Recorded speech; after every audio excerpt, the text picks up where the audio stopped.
At the New Jersey SBDC Network, our mission is simple: to help businesses grow and succeed. Our consulting, training, and information services make it easier for businesses to reach their potential.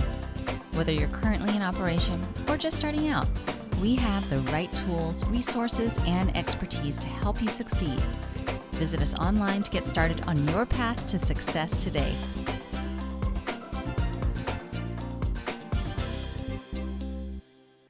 A pleasant good afternoon to everyone. My name is Sakoa Bell. I am an event coordinator here for the NJSBDC at Rutgers-Newark.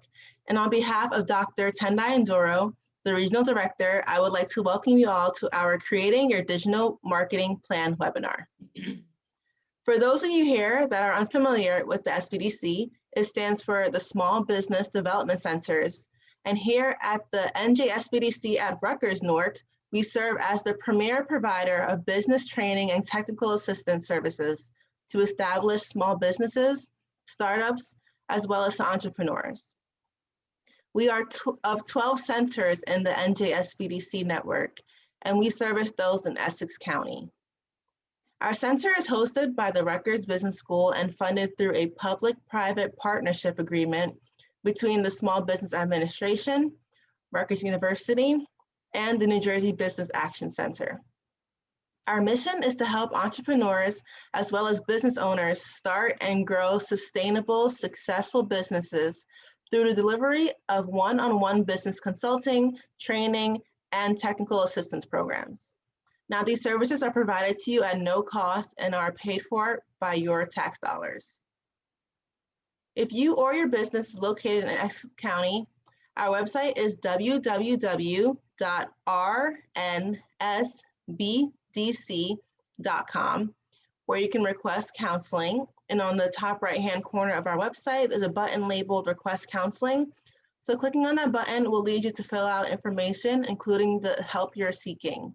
And within 24 to 48 hours, a consultant will reach out to you for an assessment. For those of you that are not in Essex County, our other website is www.njsbdc.com. And on this website, you can type in your county and it will refer you to your local SBDC office. For the benefit of everyone attending today's webinar, the audio has been muted and we will be taking questions via the Q&A feature here on Zoom. Now, we do have the chat feature on, but the Q&A feature will help us to remain more organized, as well as have all the questions and answers in one designated area. So please feel free to ask your questions, post them, and we'll do our best to respond during or at the end of the webinar.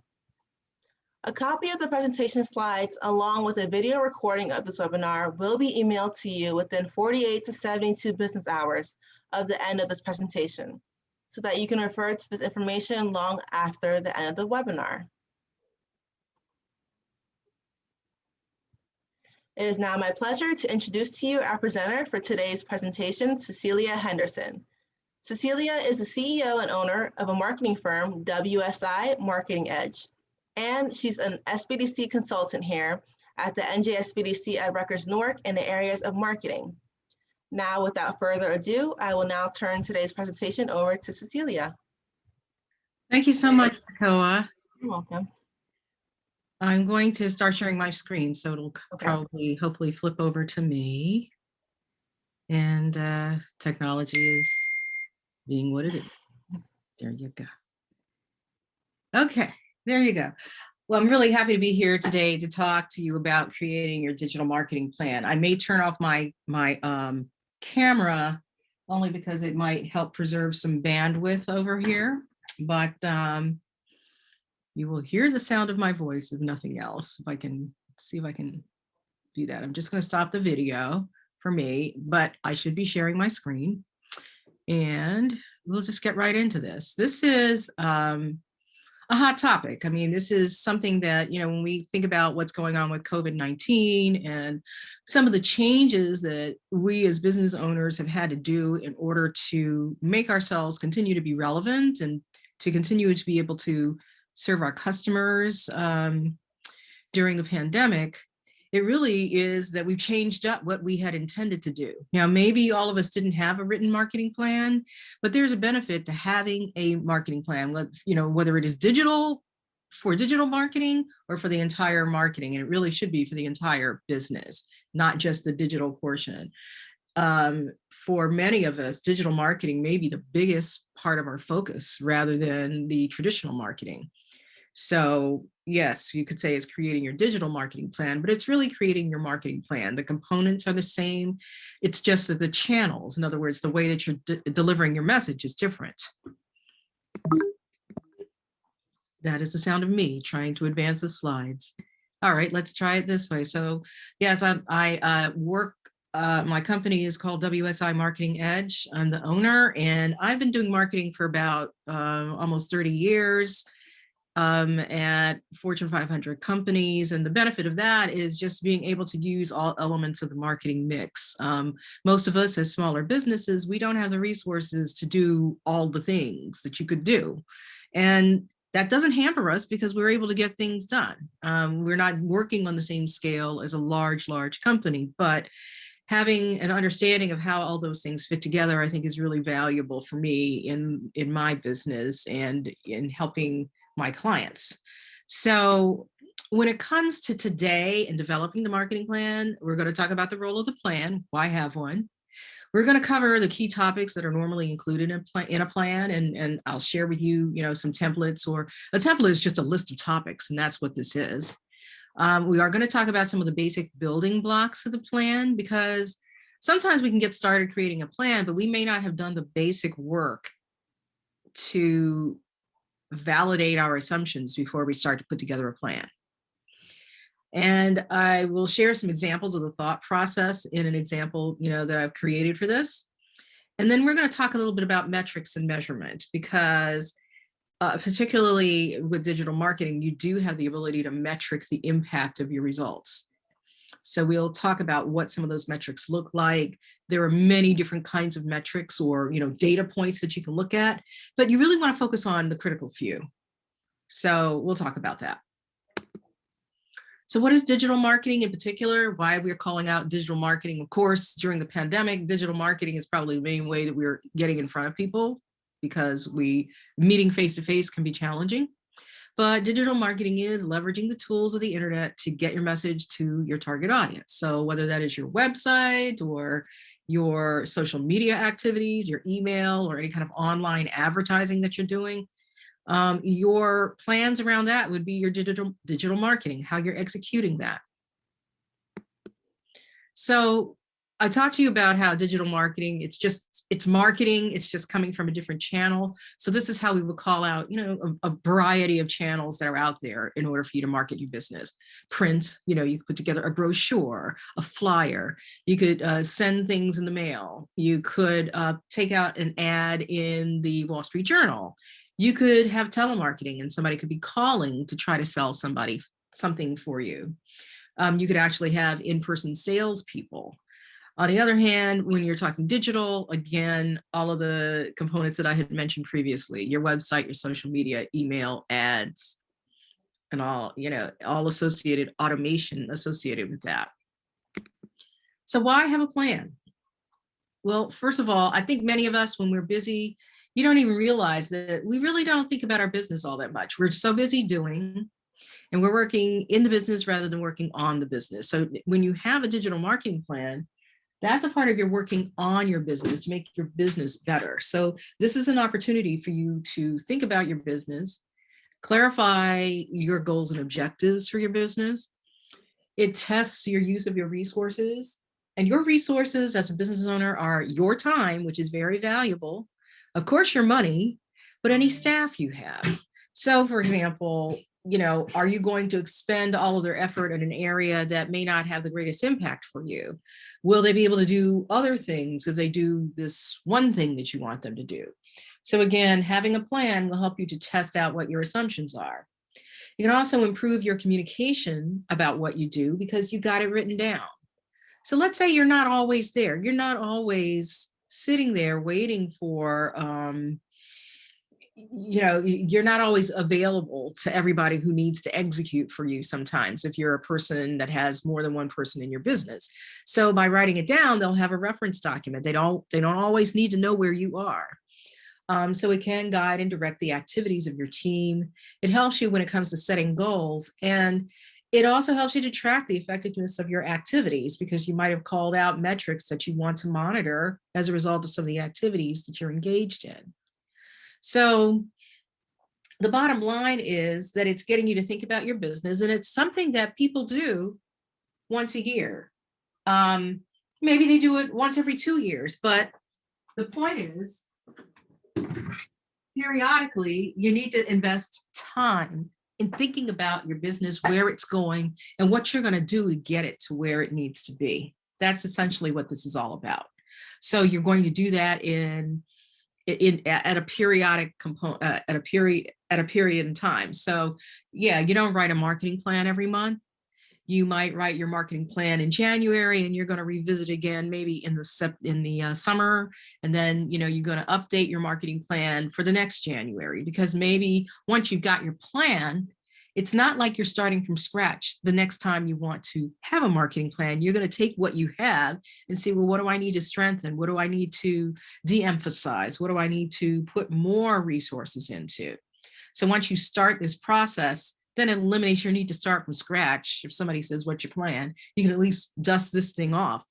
And you really shouldn't be dusting it off. It should be on the top of your desk looking at you, and you should be tracking against it. So, okay, so we've talked about this plan, and I told you there are templates. There are plenty of templates out there. Many good templates exist for a marketing plan. So the objective here isn't to say, here's your template, go fill it out. But there are templates. So you can look at these links, which you will get, by the way, when you get a copy of the presentation. They will be in the presentation. But when I think of a template, I'm thinking about what this is a checklist of topics to cover, and the template just makes it pretty. So if you're able to format, you don't need a template, you just need the topics. Now, not everything when you get these templates is relevant to your business. Maybe you have a service business and you're not selling products, or you have a product business and you're not selling services. The plan is really there for you. You are the business owner. This is supposed to work for you. So if you see stuff that doesn't make any sense to you, it's too bizarre, it's too esoteric, and you're never going to do it, don't put it in there, because again, you're the boss, you decide. What do you need to get your plan done aside from information? The biggest thing you need is time. And time, expands to fill the amount, the work expands to fill the amount of time that you've given it, that. However, if you're spending, this is not, a month exercise in terms of, it's the main thing I'm doing for a month. But it could be the main thing that you're focused on for a week, and you're working on it at times exclusively, and other times you're doing other things and you're thinking about your business in the back of your head. So think about this as, again, a focused time, but it should not be a waste of your time. So you can plan. And for large companies, there is a season in which you're gathering information that you think might be relevant for your marketing plan. And then there is a period of time when you're taking that information and processing it and saying, okay, what is this telling me? And then based on what it's telling me, what do I need to do? We need to compress that as small business owners. Nutshell. What else we need is that focus. So that's why I was thinking, just dedicate a week, even 2, but dedicate a week, and that would be your main focus. That doesn't mean that you do it to the exclusivity of, you're not doing anything else, but it could be the main thing that you're focused on. It's as simple as that.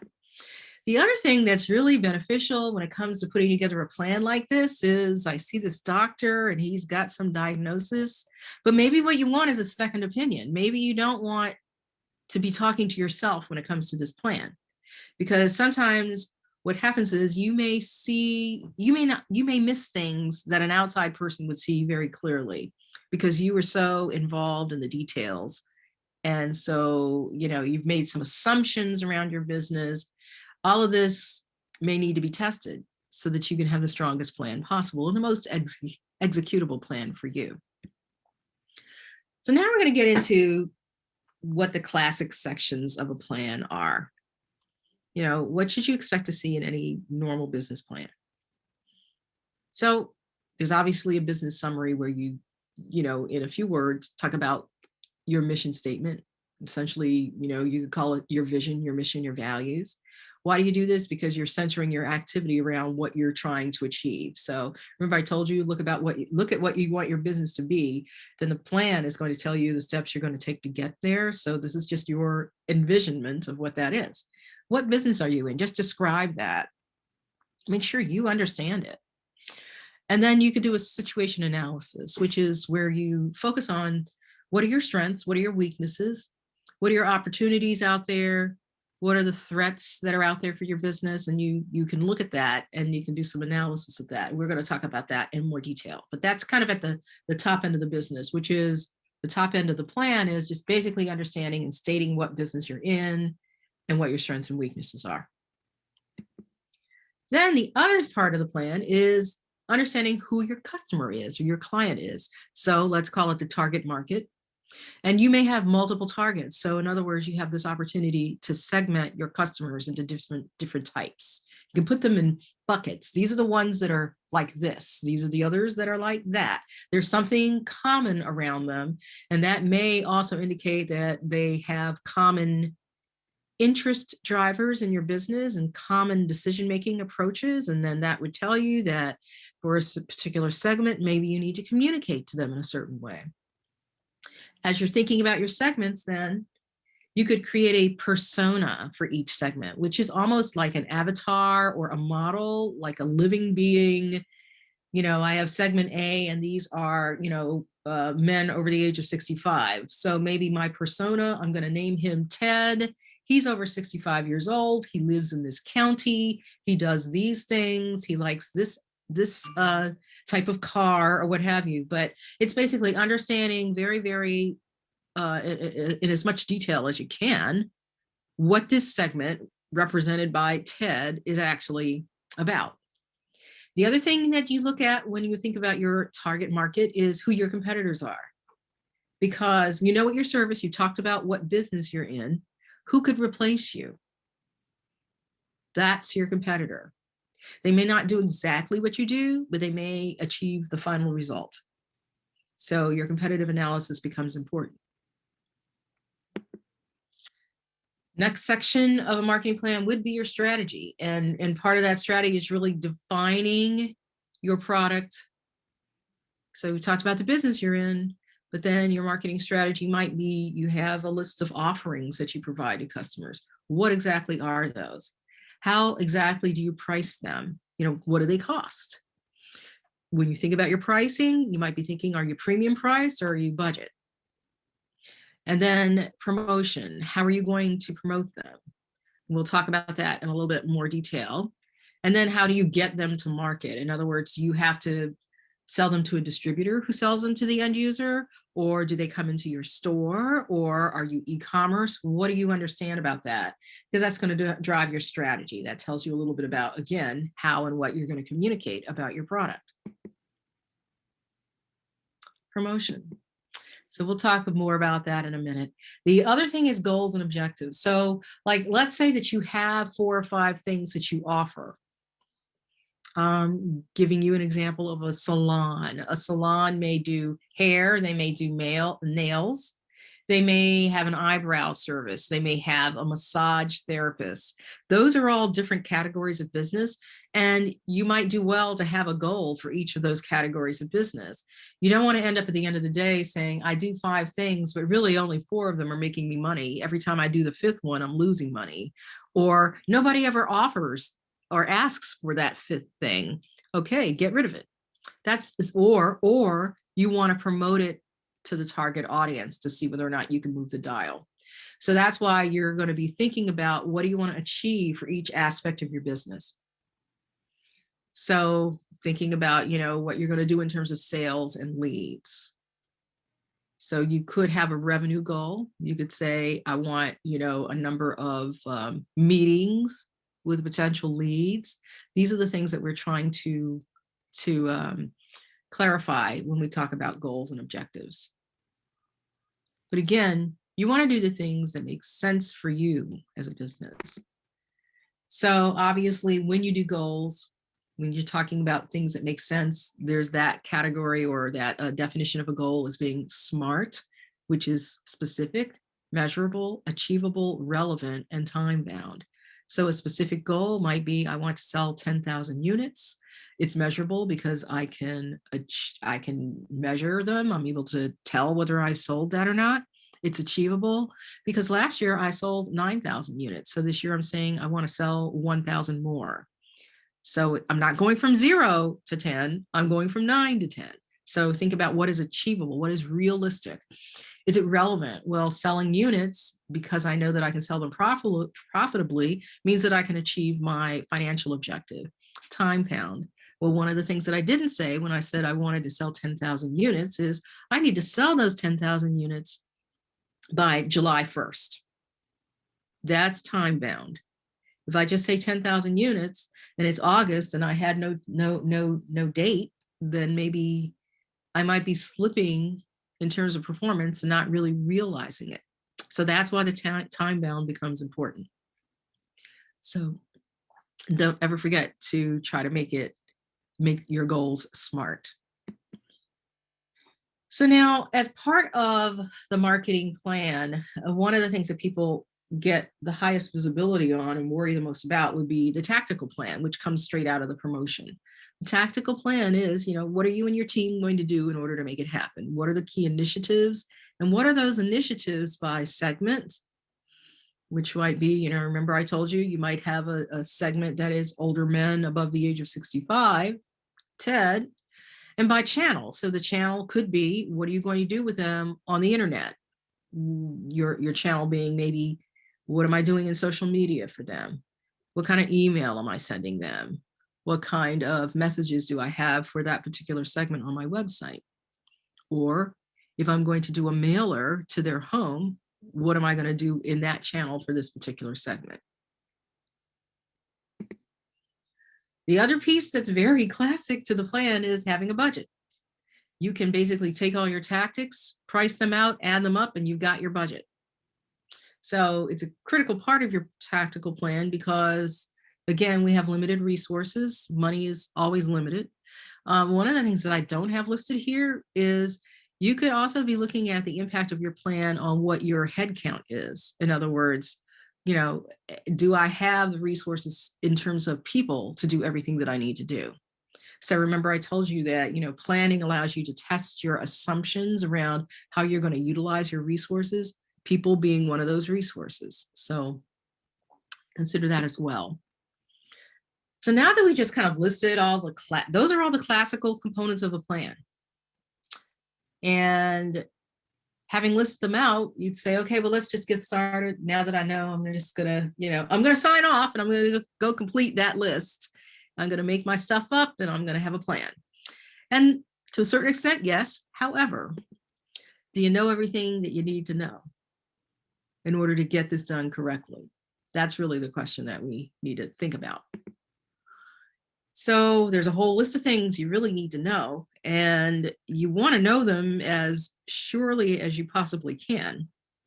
So you want to know why you're in business. Obviously, we often assume that we know, but when you start talking to your team, you realize maybe we don't know. I see a misspelling. It's a test. Anyway, you also want to understand your customers or your clients, who they are.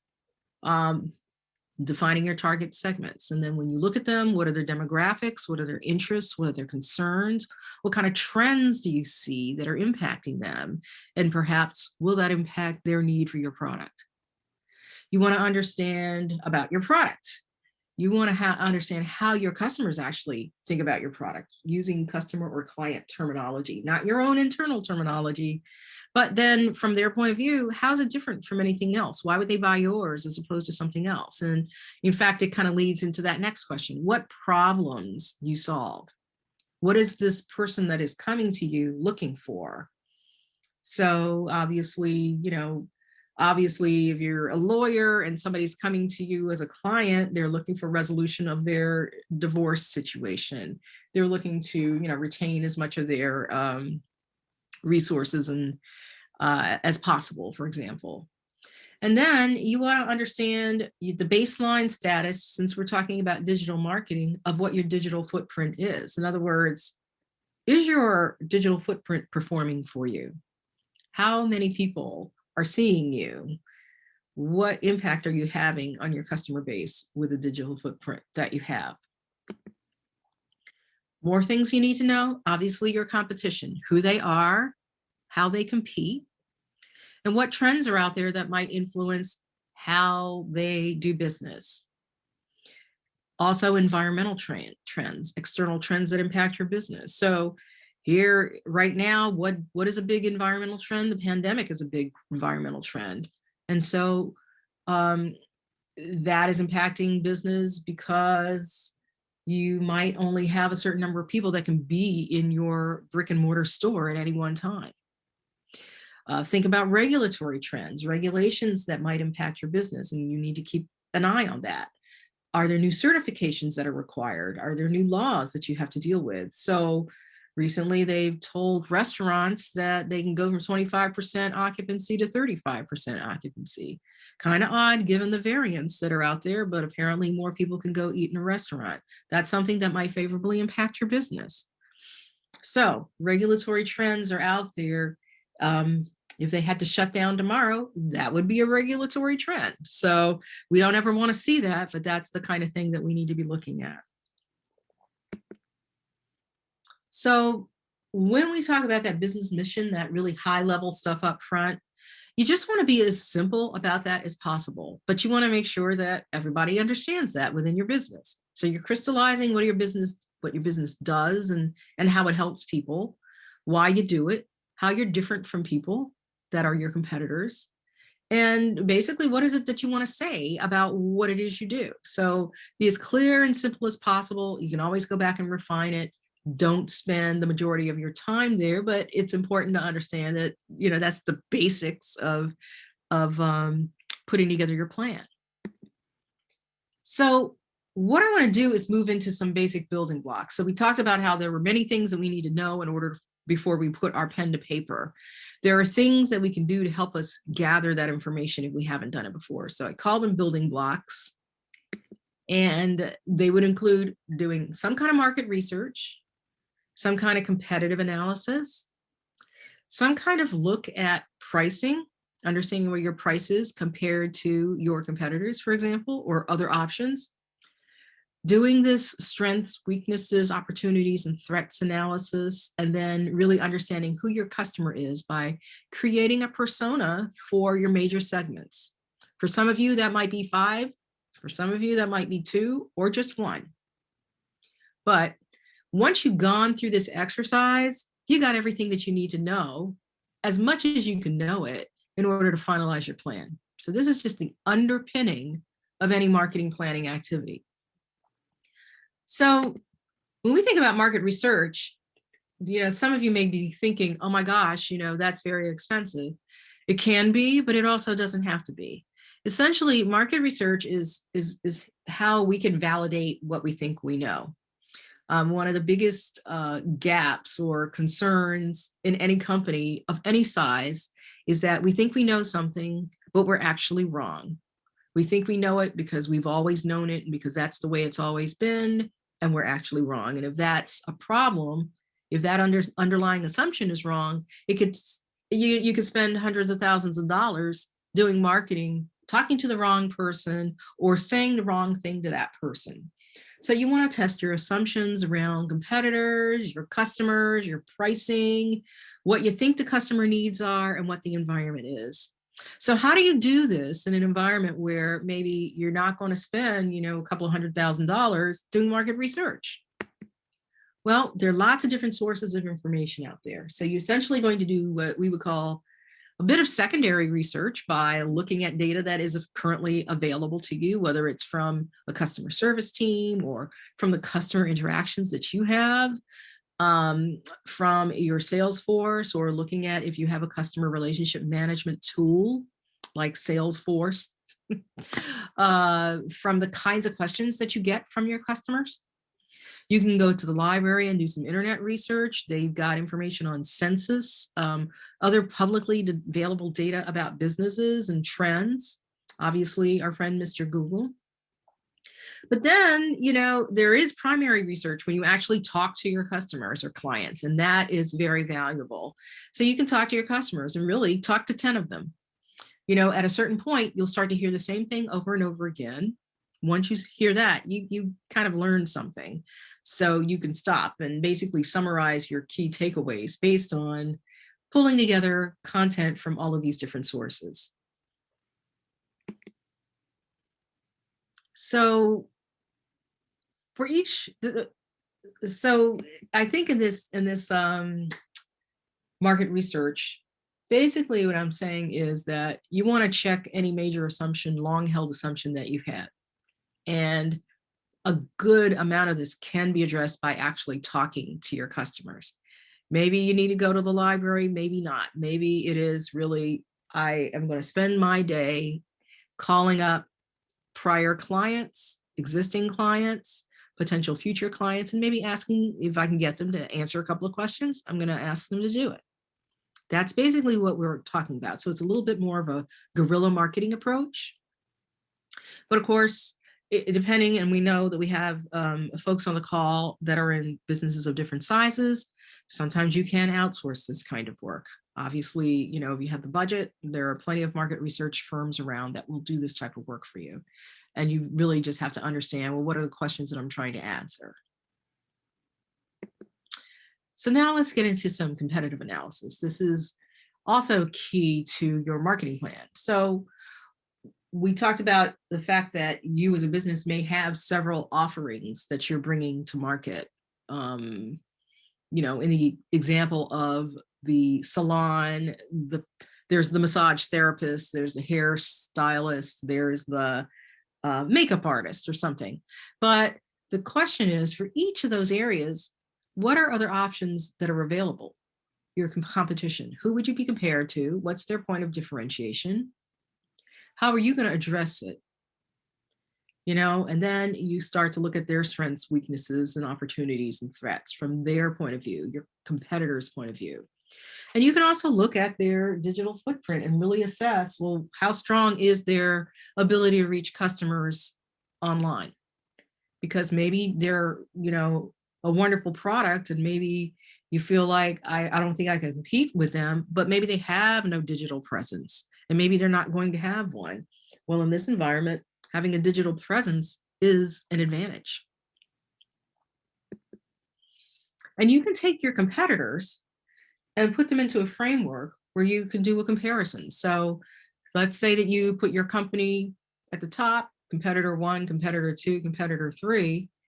You can look at them in terms of what their vision, mission, and values are. What is their competitive advantage? Who they think their target market is. Now, how do you know this? So you know what yours is, but if you look at your competitors, how do you know, what their target market is? Well, you look at how they're communicating and where they're communicating. This is where you can look at them online and see who they're saying it to, seeing where they're present on social media. Maybe they aren't on Facebook, but they're on Snapchat. That might tell me that their audience is younger. So there are things that you can take away from how they're currently doing their business, and that's what you look at. So when we come into the 4 Ps, which is that whole, when we talked about price, product, promotion, and distribution, you can look at yourself. Obviously, you know what you have done, you know what you may want to do, but then let's look at what your competitors are doing. How are they priced? What products do they have? Do they have any gaps? Or do you have a gap relative to what they have? How are they getting their products to market? Is that something you should be doing, or are you feeling comfortable with what you're doing and they have a weakness? This strengths, weaknesses, opportunities, and threats essentially is looking at, do I need to repeat that? But strengths and weaknesses are attributes that are internal to you. So if you're looking at your competitor, they are internal to the company. So a strength may be that you have a certain level of education.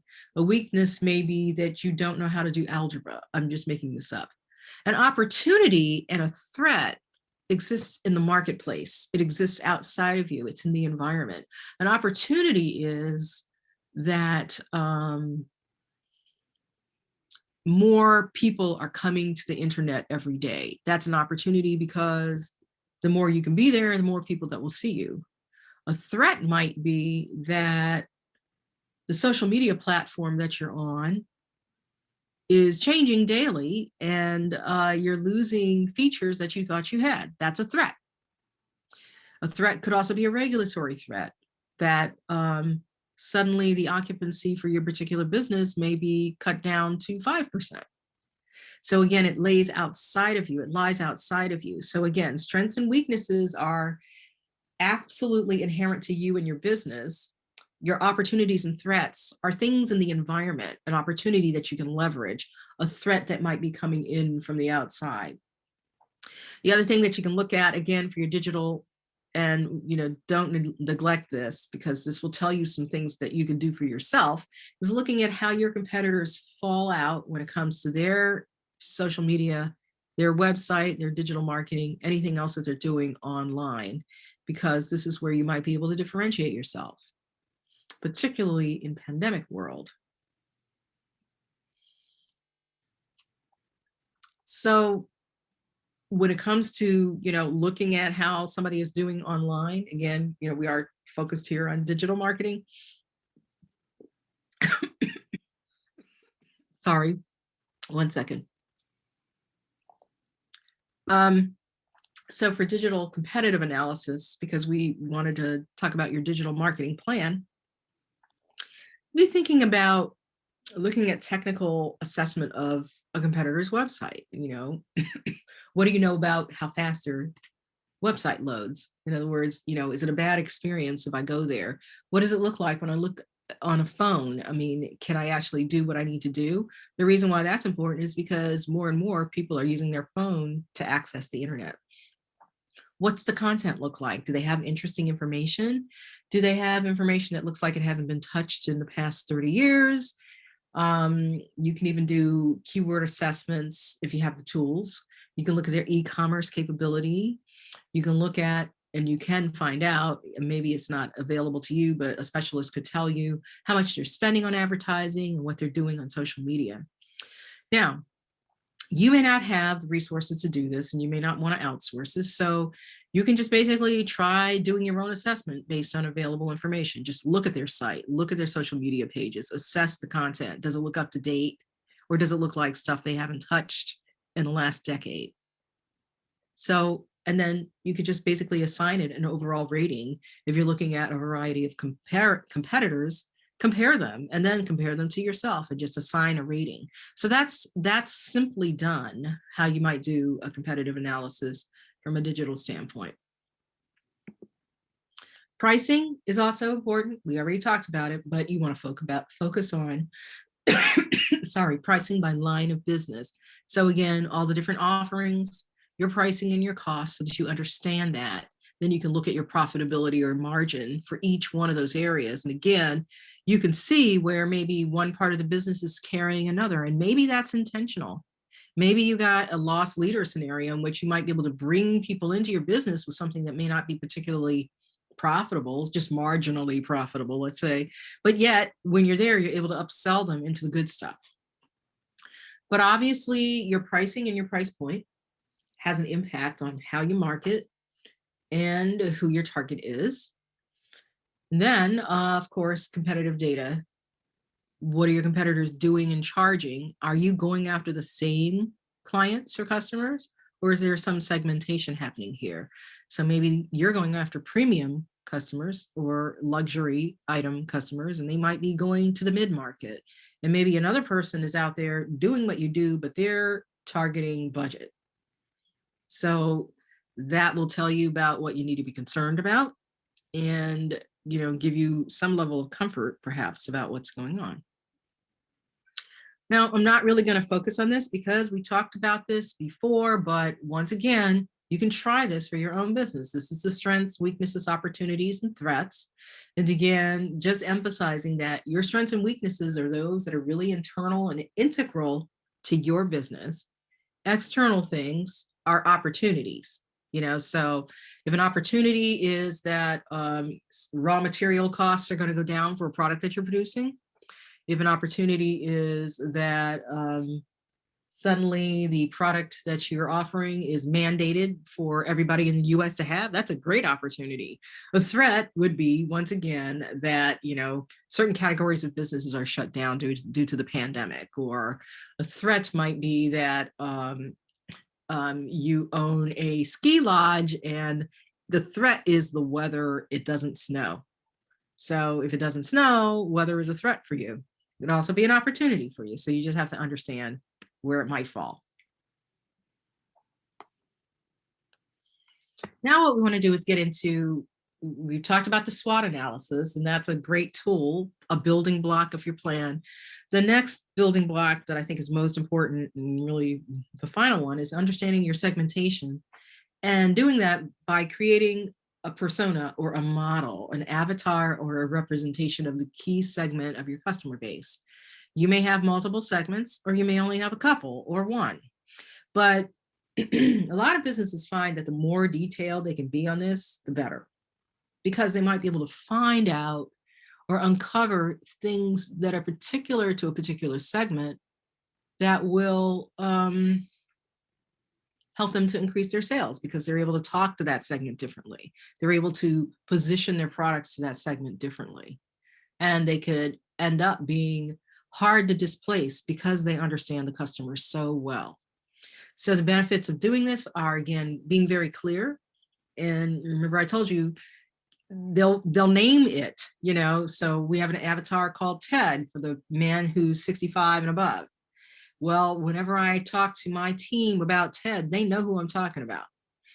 It also has the ability, once you're able to, crystallize what this avatar is, you can share it with anybody who's doing communications for you. Let's say that you've asked somebody to put together a press release statement for you, or that you are working with a communications company to build a brochure for you, or put together a white paper for you. They know who they're talking to.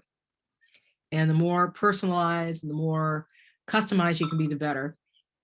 And then, of course, there is the ability to execute your strategy. You don't always do it all yourself. And so if you can share this information, people are more on point with what they need to do. So there's a practical example that I wanted to share very quickly to kind of walk you through, how you might think about this in practical terms. So I did, I think, talk to you about a beauty salon, and a company called Unique Beauty. They've been in business for 3 years, and you can see they're on my mind because they offer hair, makeup, nails, and massage. They have a mission statement. They want to provide beauty and wellness services to the local community. They want to have women feeling more beautiful and more peaceful when they leave than when they came in. And their vision is that they have an oasis of calm and beauty, providing refuge to their clients. So this is just, your high level about us. This is what we do. Didn't take years to get here, but it actually can permeate everything that you do as you move down into the details. So if a place is an oasis of calm and beauty, maybe in terms of operationalizing this, this is the kind of salon, for example, that may say no children allowed, because maybe the people that are their clients are there to kind of escape the day-to-day. So you can understand then how this mission and your vision might impact how you actually do business. So it is practical. Now, what are your major business activities? Obviously, we talked about 4 things. And you want to call out, well, how do I see supporting each of these things? And that's what this list is. So, just to drill down, let's say to go to item number 2, makeup. What am I going to do? I'm going to be targeting wedding planners, event planners. It's prom season coming up. I'm going to take my current clients that come in here on a weekly basis and upsell them and let them know that I have makeup, show them the makeup, and, we'll get some sales from that. So the idea then is, again, for each line of business or category of product, what are you going to do to support that? Now, you may then have some very specific initiatives. So remember we said, okay, we're going to target these people, target that people, target this. So now what are we going to do? Keep it on the makeup. So what am I going to do? I'm going to be asking wedding planners to refer clients to us. I'm going to be trying to get referrals from event planners. And then I'm going to, when I get the prom season coming in, the mothers are there. I'm going to tell them that I do makeup for prom season, and there you have it. So it's basically getting your marketing initiatives at a high level, and then you can drill down even from there. So if I'm going to get, let's dig into this makeup one, wedding planners to refer products, event planners, prom season, etc., then going to my digital channels, I'm looking at website, I'm looking at email, and I'm looking at social media. So on the website, maybe I create a dedicated page that is designed to get people to sign up for an appointment. The other thing that I may want to do on my website is to make sure that I'm using the right language, and that's partly doing some keyword research to understand, well, what keywords do I want to make sure that I have? So if somebody's searching for this type of service, that, I have a chance of popping up in the results. But then what are other things I can do? Well, we know video is great on a website. Let's feature somebody in action doing makeup on a video and put it on that dedicated conversion page. So these are, things that you might do to support makeup on a website that may target 3 or 4 other categories of things. Their unifying thing is that, oasis of peace and beauty thing, because they're a salon. Let's say that you have an email capability. So you want to create an email campaign to address wedding and event planners. So this would require that you actually have a list of email and, event planners, but that, you periodically communicate with them. Maybe you have gone to a show and you've gotten business cards and they've agreed for you to email them. And so now you're going to reach out and you're going to look at the timing, because we know that spring and summer are weddings. So maybe I need to late winter start to communicate with them. So November through March, you're going to start having a dialogue with them. And then on social media, what are you going to do? So creating posts, supporting a special event, feature brides and prom goers in your images. You want to target certain platforms. So targeting Instagram and Facebook, perhaps for the wedding planners, event planners, and maybe prom season, but also for proms, target TikTok, because perhaps that is getting to the actual prom goer. So here's a situation where you might be, you might have a gatekeeper who is a parent because they have the money, but then the person that might be driving the decision or asking for the product or asking for the offering is the person that's attending the prom. So you could have a two-pronged effect.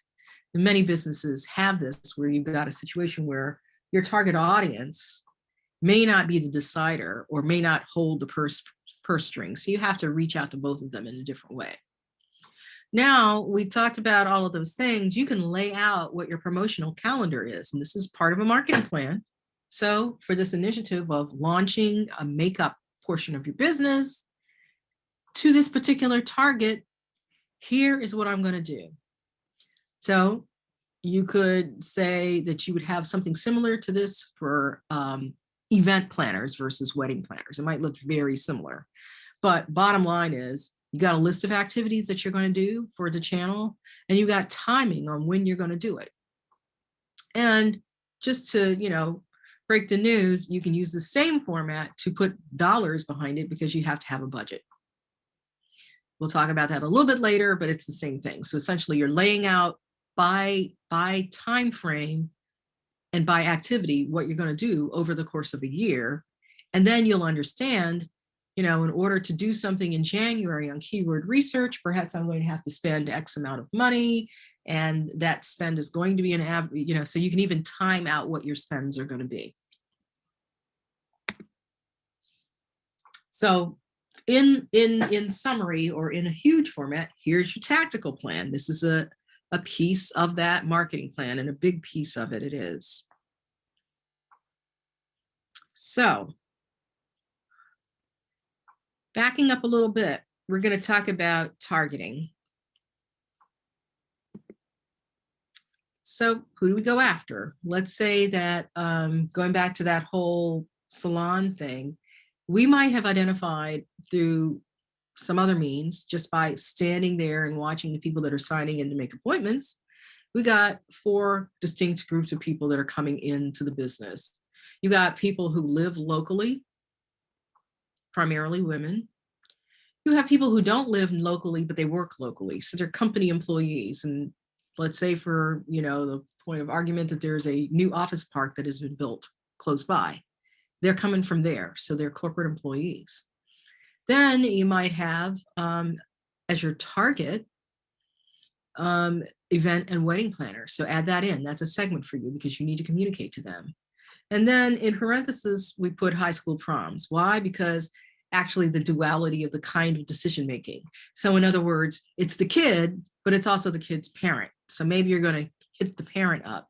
And maybe what we're saying is that, this is a one-off thing, once a year thing. It's maybe not that big a deal, but we'll leverage it when we can.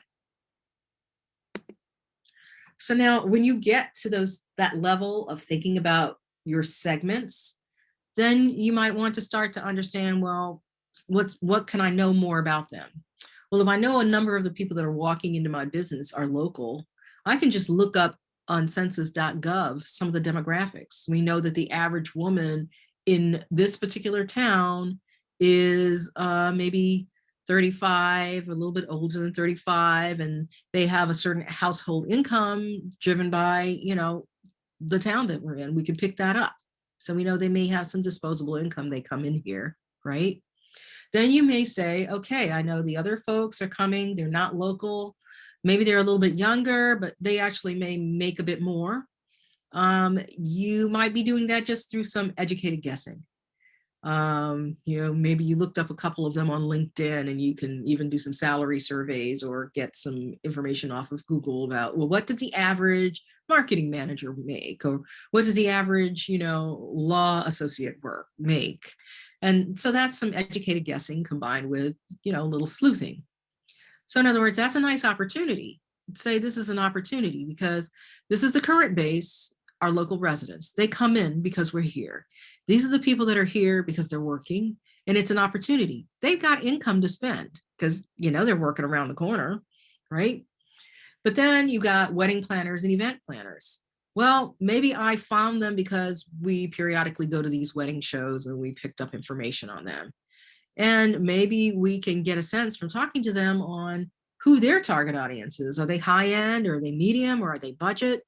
It's just a matter of understanding that and maybe saying, well, I only want to go to the high end because I'm not exactly the least expensive salon they can go to. So that's the kind of exercise that you can go to say, all right, I have an understanding of who my targets are, what might be driving them, and then move forward from there.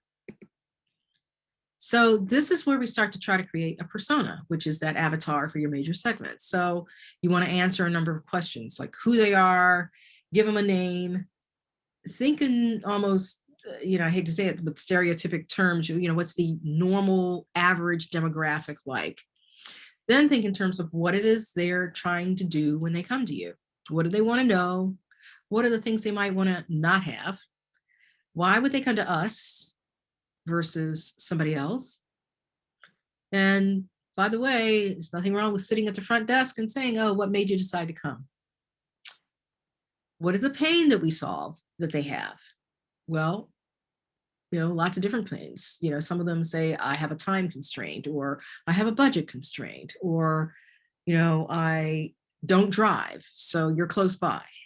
What is it that they're going to get out of this? Well, I'm going to get, one of my, if I'm a dentist, I'm going to get my teeth looked after. I'm going to get a tooth whitening treatment. How do they find us? That's something, again, that you can ask, as a customer or a client interacts with you. How did you find out about me? A reasonable question to ask, and one that many people are very willing to answer. So here we have what is an avatar. So let's say that this is one of the people that comes to the salon that we're talking about. And they've done the work to understand who she is. And they didn't have to work too hard in this case because she is part of their current base. She is a local resident. So we understand a little bit about her demographics. We know that she's got 2 children. And what does she need? She needs to know whether or not we can style her hair. She wants to know, is it quiet and relaxing? She wants to know, do you provide any other services? Can I do some one-stop shopping here? What she doesn't want, remember I told you time was a constraint for some people. She doesn't want to wait. She doesn't want to pay for poor service. She doesn't want to be disturbed while relaxing. She's got 2 children at home. This is her escape, right? So why did she come to us? Why? Because she could walk here. We are local, convenient to her home. She knows our name and our brand, and she also knows other people that come here. So understand that, when you're dealing with this kind of a customer base, you don't ever want to make them unhappy because they'll go and tell all of their friends. So that gives you another thing about, how do I execute my business? We already know maybe that we might say no children, but, we may bend over backwards to satisfy this particular type of customer. So what's her pain? She says she needs to look good all the time, but she had a lot of limited time because she's got work and family commitments. We make her look good. That's why she comes. We're a time saver, and she is able to see her friends. So she can, again, kill 2 birds with 1 stone.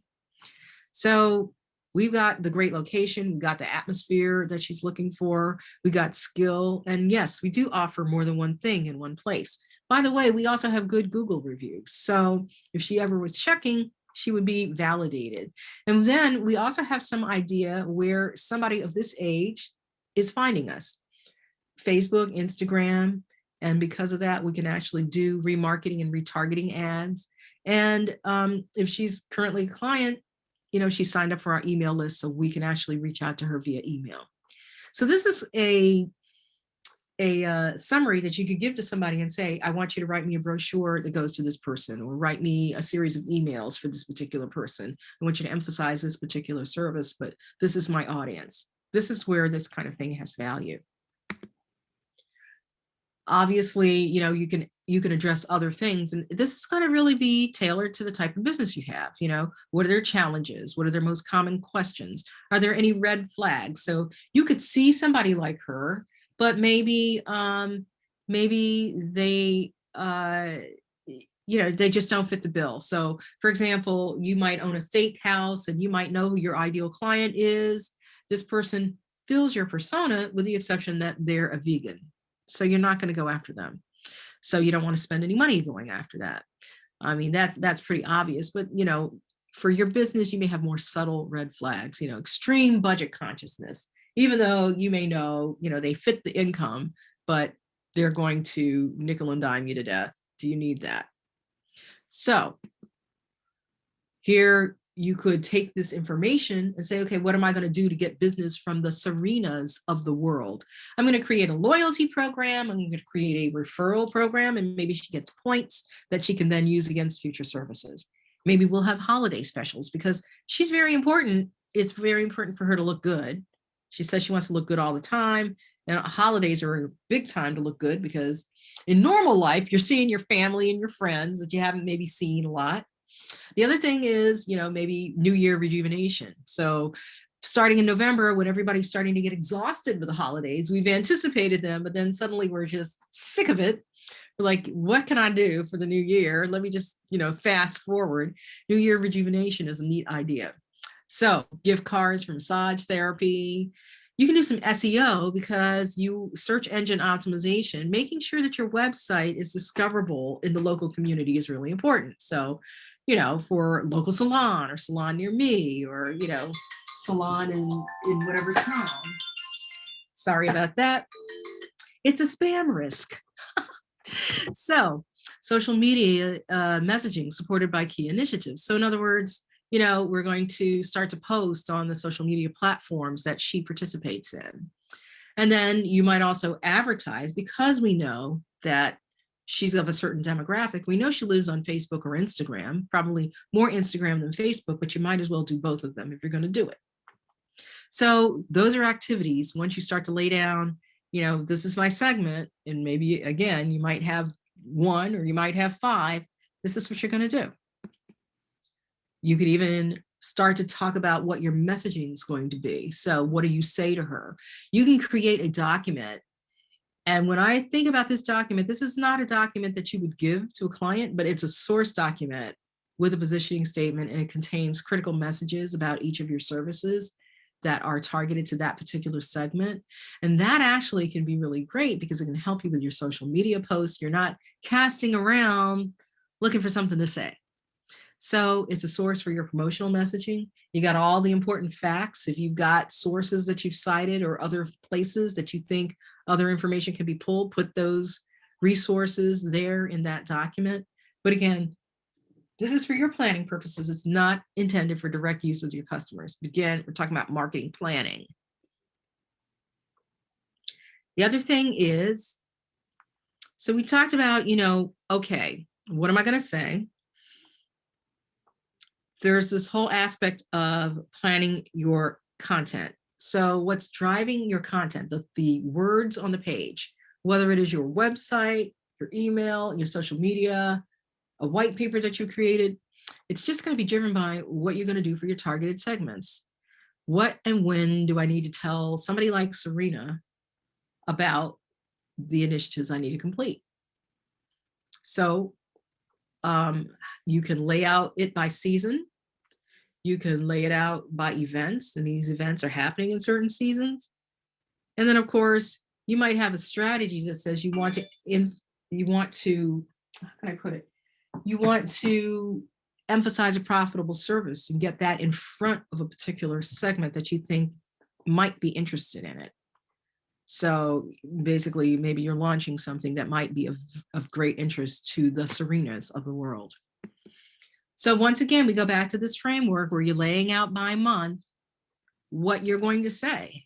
And you can actually see here that we've laid out channels. So a channel, again, is the method that you're going to get it out there. So whether you're using an email newsletter, whether you're going to use your blog on your website, whether you're going to use your LinkedIn or your Twitter.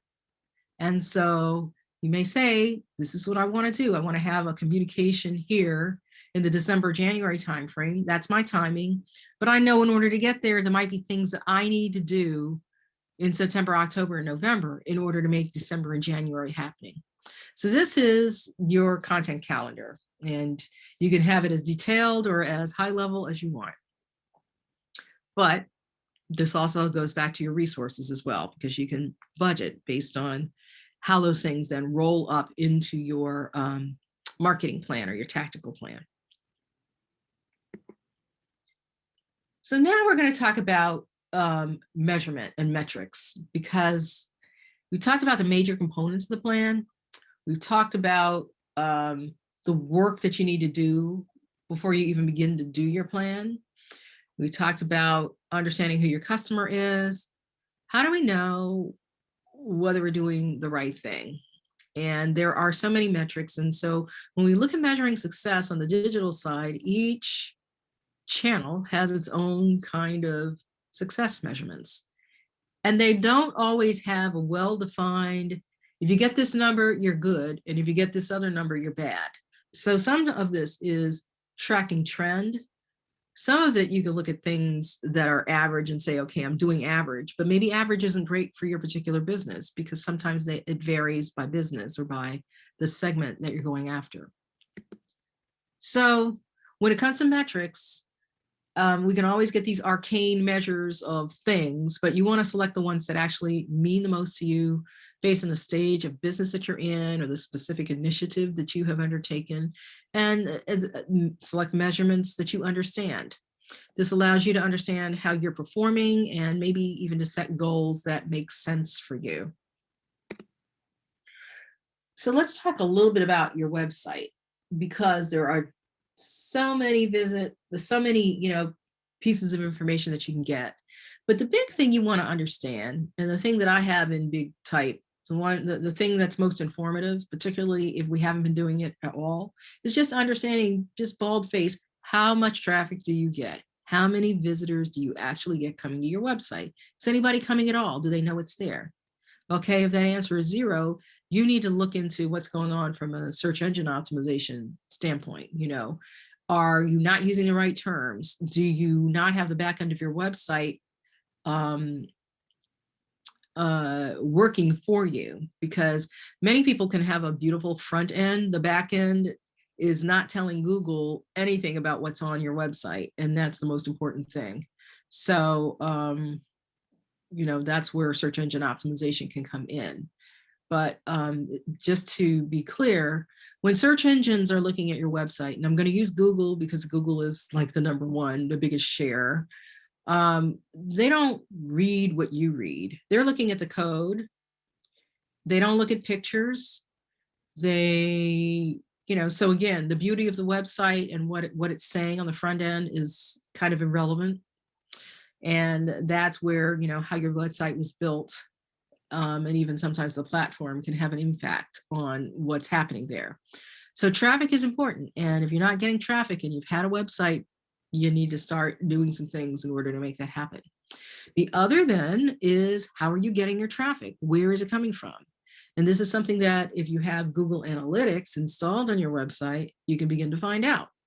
So is it coming from organic sources? In other words, organic would mean I have typed, I'm looking for a shoe store near me into the box on Google, and then I get a bunch of returns, and your business is on one of those results, and it's not an ad. So it's kind of earning the right to be in the results, and in the results in such a way that somebody can discover it. So in other words, they're on page 1. So that is organic. The other way is paid. So in other words, did it come from an ad that you ran?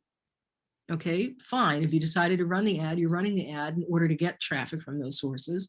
So of course, if you're running ads, you'd expect to see traffic source being ad as a significant contributor.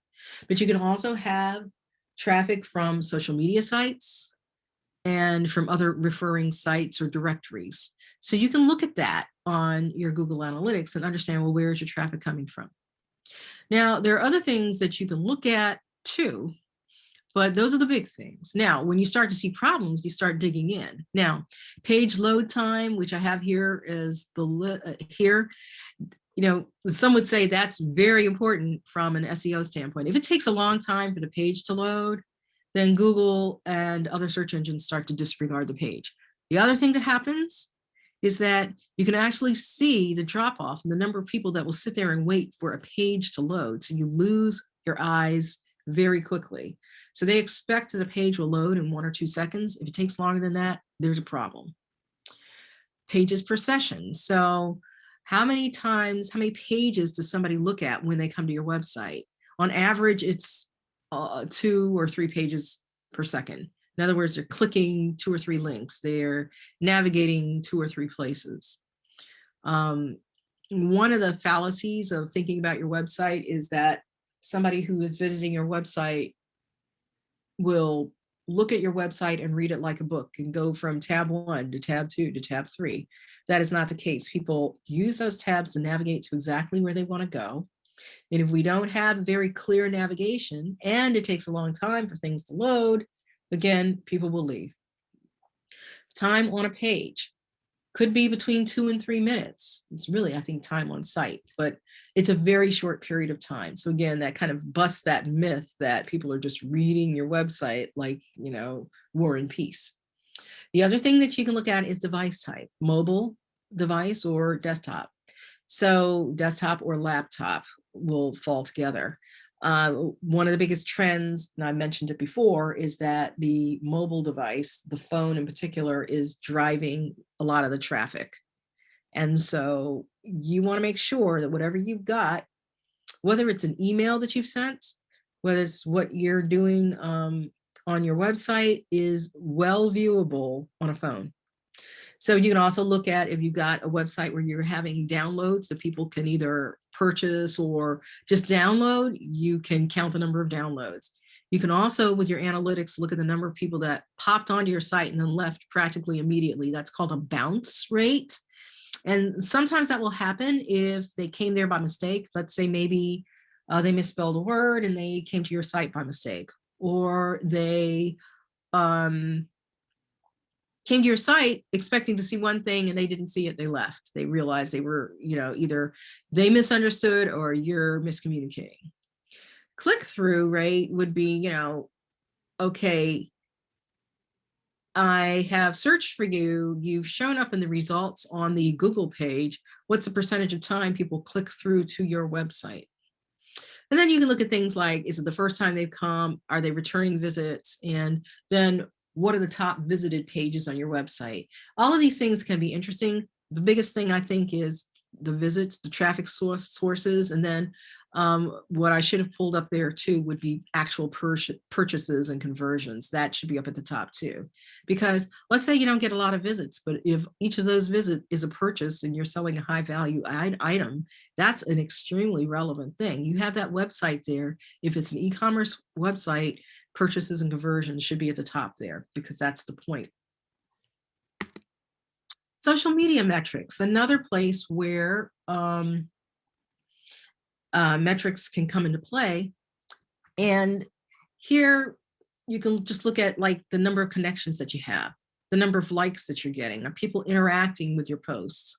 One of the biggest challenges is, well, beyond just having a social media presence and leveraging it and posting on a routine basis, once we got that down, it is really trying to drive a quality interaction.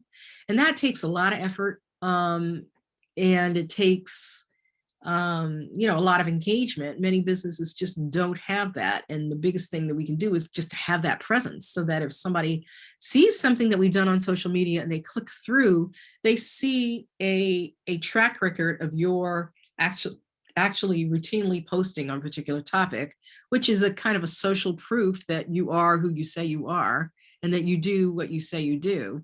And that can increase the likelihood that they might call you up or come onto your website. So the number of followers, the number of likes, click-through rate would be if you have created a post, for example, and that post clicks through to your website, you might be able to see, as I told you on the website side, how many people are coming from your social media site. Shares, so are people taking your information and finding it valuable enough to share? Comments, which would be engagement, or thumbs up, which is the likes, of course. So a lot of different things that you can look at here. On social media, you can also capture reviews, which is another metric. How many reviews do I have on my Facebook business page if you're focused there? And the other thing that you can do with social media, which is kind of a competitive analysis tool even, is something called social listening. This is where you're actually tracking what is being A, said about you, or B, said about somebody else, another business. So you can actually have that tracked. That's usually a paid service, but many companies do invest here because it's kind of an early warning as to how your company is being perceived in the marketplace. Now, email is another thing that we've talked about before. Generally speaking, we would expect that 15 to 20% of emails might be opened. Wait a minute. I'm going to check that because I think that's a bit wrong. I was doing some research earlier today and I added something, but a small percentage of your emails are open. Now, here's the question. What percentage of them click through to whatever link that you provided? That's quite small. So the thing about email and other, actually, I think this is almost 1.5 to 2%. Oh, I am really sorry. Bottom line is, depending on the kind of list you have and the degree of specialization of that list, the higher your open rate will be. So it's kind of hard to give you, oh, here's a standard open rate. In some industries, our open rate was very high, but everybody had opted in and they wanted to hear. On the other hand, in other industries where maybe they opted into the email list, but they were less engaged in it. They weren't a professional audience, for example. So let's say that it's a, I'm just trying to find a good example for you. very specialized area of law and you are a provider of services, a well-known provider of services to this type of lawyer, you're going to have a relatively high open rate. On the other hand, if you're going to a generic lawyer and you're not well known, you're going to have a different kind of an open rate. So you can see that the level of enthusiasm or engagement may be lower, but click-through rate is very low. So those are the things that you might be tracking, and you really want to observe them because you want to look at trend, and you'd like to always try to be upping that trend or that number. Secondarily, you might be looking at, well, we already talked about the email traffic going to your website, but how many people are unsubscribing you? Don't take that personally, because they're basically saying, I am not your segment. And to that, I say, thank you for telling me. But the number of subscribers going up is a good thing to watch, and you'd like to see that. How many people are signing up for my newsletter? You want to watch that. But again, there's no set number. We can't say, okay, you should have 10 a day or anything like that. You just want to see, if I have it, are people signing up for it? If it's not happening, then what might we be able to do to make it happen? Or on the list of things that we have to do, where does this fall in terms of priority and impact? And is it something that I want to focus on at all? So this is what your metrics can do. They can make a decision about, help you make a decision about whether it's effort well spent and whether it's effort that you want to invest in the future. Now, another way of digital marketing is to do ads. And we think in terms of Google ads, and we also think of social media ads. You can advertise in both environments. This is very much a Google ad list of metrics, but ultimately, what are you focused on? Conversions when you do an ad, because you're trying to sell something. So if you're getting conversions and you're getting the target number that you want or the value that you want, you're happy. Now, then you start to look at click-through rate. So again, if I am on a page, I'm an ad on a page, and somebody has searched for my services, my ad pops up, maybe an average click-through rate is 2%, but it could vary by type of business. Once again, maybe the click-through rate is higher in some types of businesses, but the total number of visits, the total number of requests are lower because it's very specialized. So your cost per click, you always want to look at that. It's going to vary based on the competitive of a keyword. So for example, if you want lawyer is a very expensive keyword, but dry cleaner near me is not as expensive. So your cost per click is going to change based on the value and the number of clicks. There's something in Google Ads called a quality score, and that is essentially an assessment that Google makes of your ad and what you're advertising and where you're sending people based on that ad. So if you'll have a high quality score, because they might say that where you're sending them is very relevant to what you're advertising for. You'll get a low quality score if where you're sending them is not very relevant. So here's the thing. You might be advertising, let's say you're that salon and you're advertising for makeup artists. Great. It's a wonderful ad. But when they click on the ad, they just go to the front page of your website. So then they go to the website and they got to look for makeup artist. That's going to have a lower quality score than if you had two options. The first option would be to send them to the makeup artist page on your ad, on your website, that is, or to send them to a specially dedicated and designed landing page for makeup artists. So it's not uncommon for people to say, well, I just have this website, I'm just going to send them to the first page and that'll be great. That will affect your score, and that will then affect how often they deliver your ad, because they don't want to make people unhappy. So again, multiple metrics here for measuring, how you're going to spend ads. So let's see, we've talked about all of the different, channels. We talked about the website and the different kinds of metrics you could look at. We talked about social media and metrics there. We talked about email and metrics there. and then finally ads. And I think the thing is that you want to track on the things that really are of greatest value to you. So that's why here, total conversion value. Did I get the sale because I advertise? That's ultimately what we're trying to do. So just to close, we want to talk about the budget, because you have to have a budget. You know, if you're going on vacation, you probably have budgeted for that. So you need to have a budget for marketing. And here we would say you want to prioritize your initiatives by the impact that they're going to have on your business.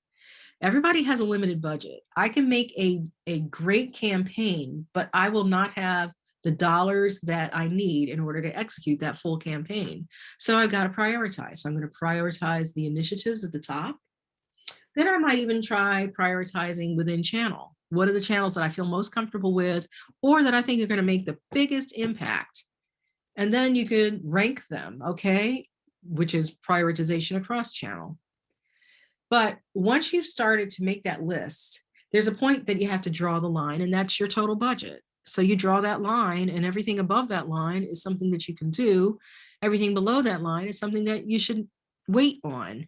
If you see something that falls below that line that you just can't believe, then you've got to figure out what you're going to replace, how you're going to replace something that's above the line.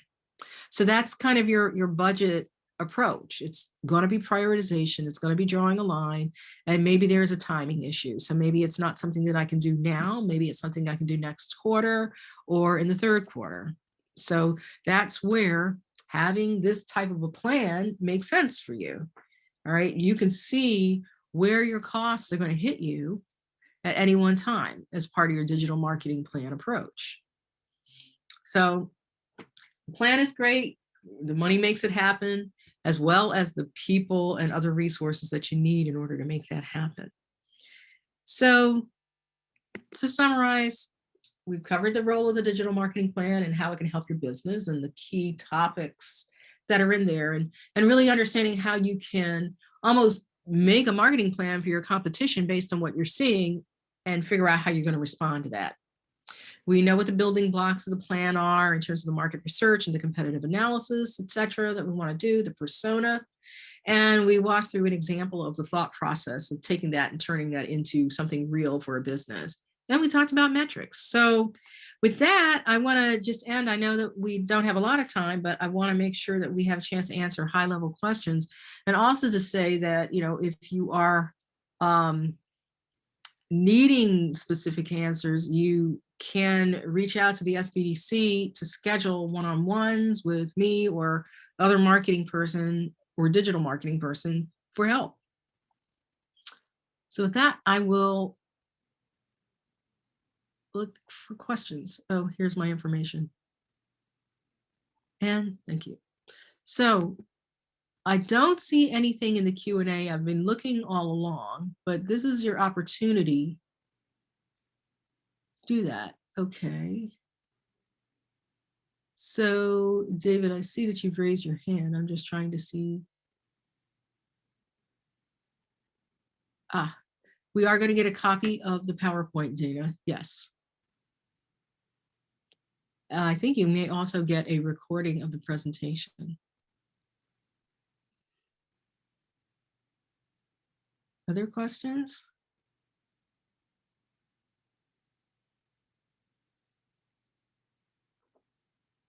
Yes, you can get feedback on your plan, Shauna Marie.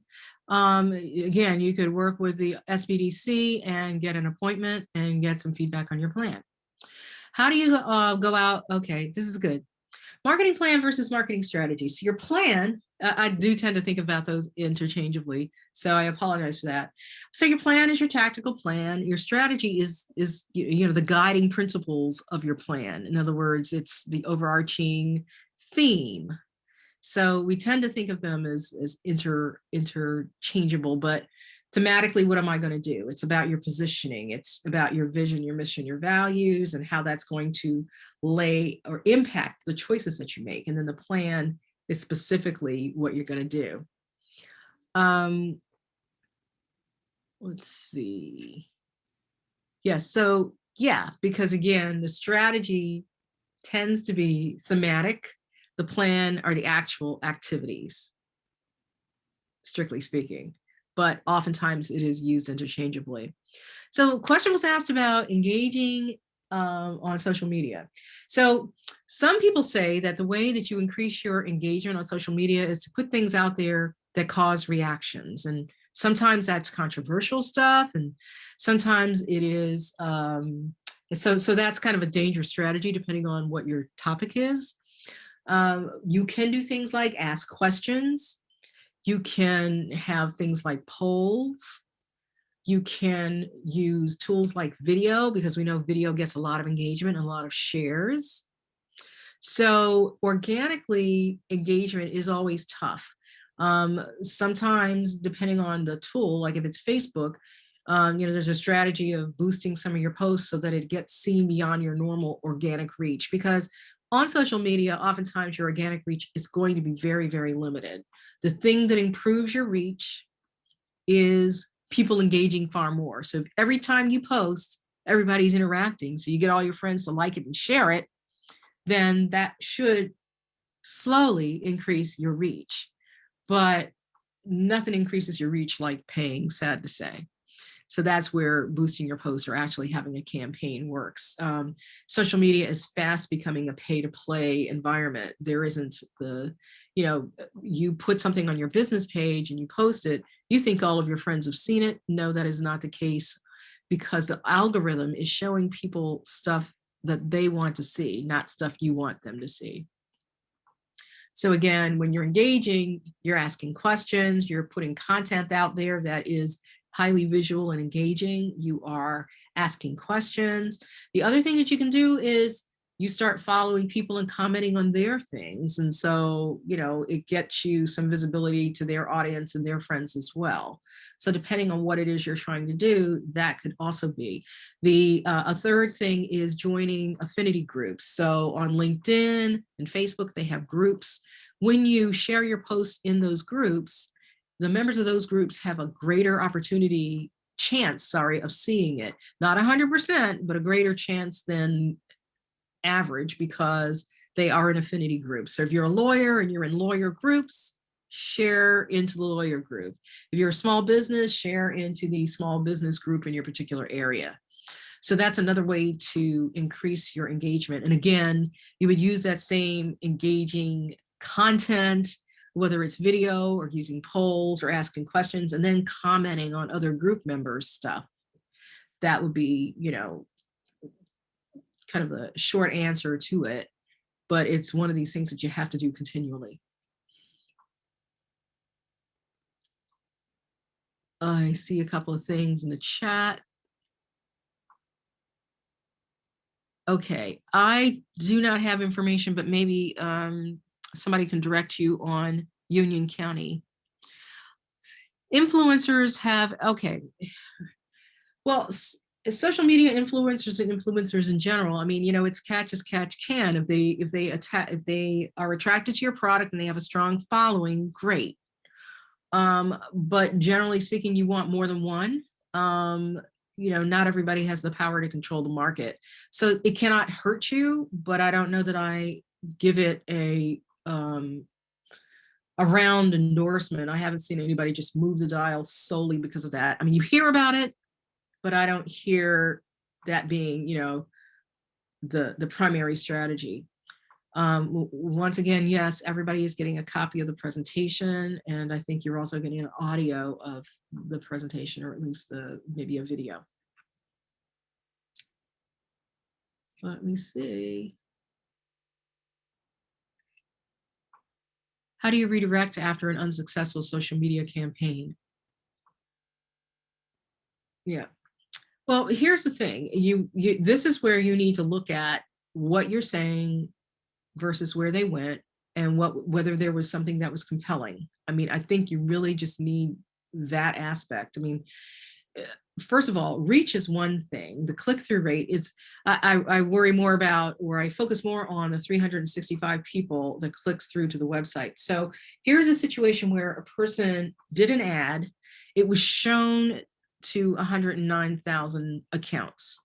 So they're going to say, oh, that's a great number. It's kind of a vanity number because it doesn't really mean anything in the sense that it was in their stream, but whether they really saw it and reacted to it, But only 375 clicked through. Actually, that's not so bad. But the fact is nobody purchased. So where did we send them? Did we send them directly to a page that was extremely relevant? Or did they have to navigate it all in order to get there?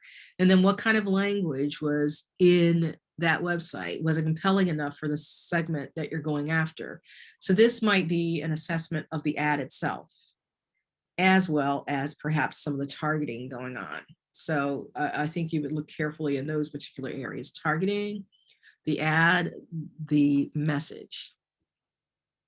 And, it's not uncommon for us to realize you think it might be very simple to just click on this, that, and the other. And somebody who's really busy and not as committed as you may find it really overwhelming, and you just want to shake somebody, but unfortunately we don't get that benefit.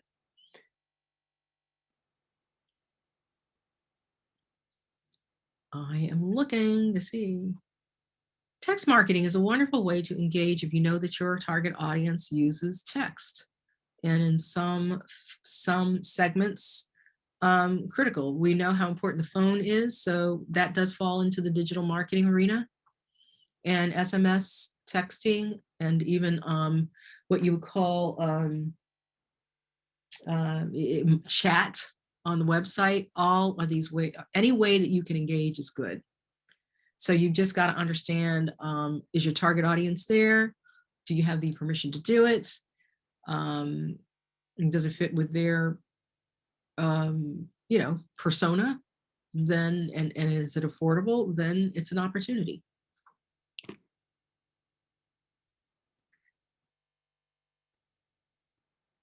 So I think at this point in time, we are approaching the bottom of the hour. In fact, we're past it. So I'm going to just suggest that if you have further questions, reach out to the SBDC. You can have a one-on-one with myself or with another person there around any specifics for your business. We stand ready to do that. And I'm going to pass this back over to Koa for closeout.